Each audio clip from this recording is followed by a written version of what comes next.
Gen Z এবং alpha জেনারেশনের সাথে আমাদের আর আমাদের প্যারেন্টসদের মধ্যে জেনারেশন গ্যাপ এতটাই বেড়ে গেছে যে না আমরা তাদের কথা বুঝতে পারি আর না আমরা তাদেরকে আমাদের কথা বোঝাতে পারি।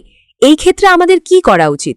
এ সব কিছু তো সোসাইটির পরিবর্তনের কারণে হচ্ছে, টেকনোলজি এবং আধুনিকতার কারণে হচ্ছে, কিন্তু আমাদের প্যারেন্টসরা এই পরিবর্তনের সাথে নিজেদের মানিয়ে নিতে পারছে না।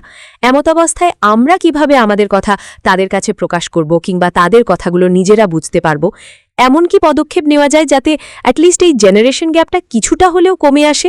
কারণ বাবা মা তো এমন আপনজন যাদেরকে আমাদের সব কথা বলতে হয় এবং তাদের কথাই আমাদের বোঝাপড়া করতে হয়। তো এই বিষয়ে আমাকে যদি একটু দিক নির্দেশনা দিতেন। এই ক্ষেত্রে নিজের মধ্যে এই যোগ্যতা তৈরি করুন যাতে আপনি সুন্দরভাবে আলোচনা করতে পারেন, ভালো ডায়লগ করতে পারেন। আমাদের পুরনো সংস্কৃতি শেষ হয়ে গেছে।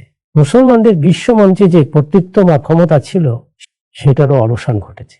বর্তমানে আমরা এমন এক পৃথিবীতে বাস করছি যেখানে মূল্যবোধ আছে কিন্তু তা আমাদের নয়, সংস্কৃতিও আমাদের নয়, সামাজিক পরিবেশও আমাদের নয়। আমরা এক সম্পূর্ণ নতুন পৃথিবীতে প্রবেশ করেছি। আপনার বাবা মা এখনো সেই পুরনো পৃথিবীতেই বাস করছেন, এমনকি আমরাও আপনাদের চেয়ে পেছনে পড়ে আছি। এই কারণেই আলোচনা বা ডায়ালগের পথ বেছে নিতে হবে। আপনি নিজে কি বুঝতে পেরেছেন সেটাকে যুক্তির সাথে উপস্থাপন করা শিখুন। আর বাবা মায়ের কাছেও বিনীতভাবে এই অনুরোধ করা উচিত যে আপনারা এক নতুন পৃথিবীর মুখোমুখি দাঁড়িয়ে আছেন। চলুন আমরা সবাই মিলে এই নতুন পৃথিবী বোঝার চেষ্টা করি। পৃথিবীতে যখনই এ ধরনের সংকট আসে তখন এই পথই বেছে নেওয়া হয়। যেমন একটা সময় আমাদের গ্রাম ছিল, সেখানে একটি পরিবেশ ছিল। এখন গিয়ে দেখুন সেখানে কি ধরনের ক্রাইসিস তৈরি হয়েছে। যখনই একটি নতুন পৃথিবী পুরনো পৃথিবীর সাথে মুখোমুখি হয় তখন এই ধরনের সমস্যা দেখাই দেয়। আর এগুলো দূর করার একমাত্র উপায় হলো সঠিক শিক্ষা গ্রহণ করা।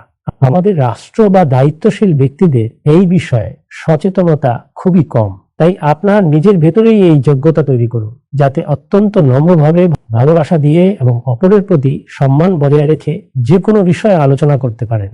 আমি ইসলামী বক্তাদের বলতে চাই, বলার আওয়াজ উঁচু না করে, রাগান্বিত স্বরে কথা না বলে এবং অন্যকে গালিগালাজ বা তুচ্ছতাচ্ছিল্য না করেও নিজের কথা সুন্দরভাবে তুলে ধরা সম্ভব। তাই আপনারাও ভদ্রভাবে কথা বলার চেষ্টা করুন। এছাড়া আর অন্য কোনো পথ নেই।